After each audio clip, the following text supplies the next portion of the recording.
Selamat pagi, salam sejahtera bagi kita semua. Perkenalkan, nama saya Nirsa sebagai pembicara pertama dari tim pemerintah. Di sini tugas saya sebagai pembicara pertama adalah menyampaikan definisi, batasan, status quo, mekanisme, regulasi, dan juga argumen pembuka dari mosi kali ini yang berbunyi, di negara-negara dengan tingkat korupsi tinggi, seleksi penerimaan mahasiswa baru hanya didasarkan pada indeks integritas sekolah dan indeks kejujuran siswa. Pertama-tama kita akan masuk ke definisi mosi pada kali ini. Negara artinya merupakan suatu wilayah yang memiliki suatu sistem atau aturan yang berlaku bagi semua individu di wilayah tersebut dan berdiri secara independen. Tingkat artinya adalah kadar, sedangkan korupsi adalah tindakan pejabat publik, baik politisi maupun pegawai negeri serta pihak lain yang terlibat dalam tindakan itu yang secara tidak wajar dan tidak legal menyalahgunakan kepercayaan publik yang dikuasakan kepada mereka untuk mendapatkan keuntungan sepihak. Indeks integritas sekolah pengertiannya adalah merupakan sebuah nilai yang dimiliki oleh suatu sekolah dalam hal kejujuran saat ujian berlangsung.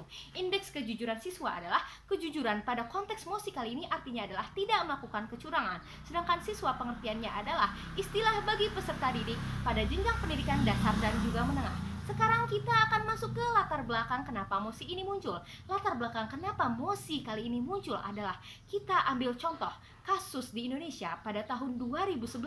Banyak skandal korupsi yang terungkap seperti kasus Muhammad Nazarudin dan kasus suap di Kementerian Tenaga Kerja dan Transmigrasi. Kasus lain yang banyak menyita perhatian publik adalah korupsi yang terjadi pada Badan Anggaran DPR yang menyeret banyak nama anggota dewan, menambah banyak daftar praktik korupsi yang dilakukan oleh para petinggi negara ini. Dalam mengatasi masalah ini, salah satu cara yang dilakukan oleh pemerintah adalah dengan penerimaan mahasiswa baru yang hanya didasarkan pada indeks integritas sekolah dan juga kejujuran siswa, yang mana ketika upaya ini telah dilaksanakan, Indonesia kembali dinilai sebagai negara paling terkorup di Asia pada awal tahun 2004 dan juga 2005. Predikat negara terkorup diberikan karena nilai Indonesia hampir menyentuh angka mutlak 10 dengan skor 9.25,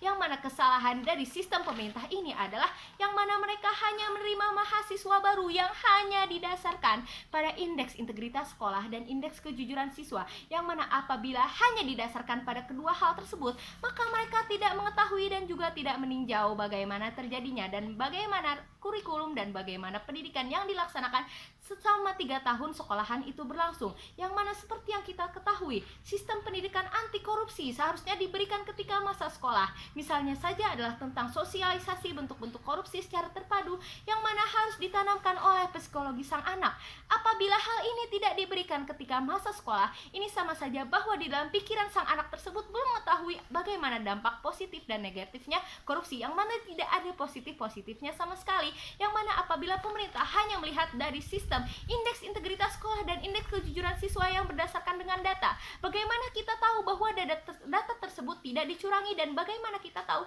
bahwa data tersebut tidak dipalsukan, yang mana apabila pemerintah tidak melihat secara langsung bagaimana siswanya belajar, bagaimana pendidikan di sekolah tersebut, dan bagaimana cara mereka menjawab ujian, bagaimana pengawasannya, itu sama saja dengan hal tersebut hanya berdasarkan data, yang mana kita tidak boleh hanya melihat suatu sekolah baik dan buruknya suatu siswa atau sekolah hanya berdasarkan data yang dikumpulkan. Kita harus melakukan pengawasan secara strategis, yang mana masalah pendidikan dan juga edukasi dan juga kurikulum yang diberikan dari sekolah kepada siswa sangat benar-benar sangat berpengaruh kepada psikologis dan bagaimana cara siswa tersebut berpikir, sehingga harusnya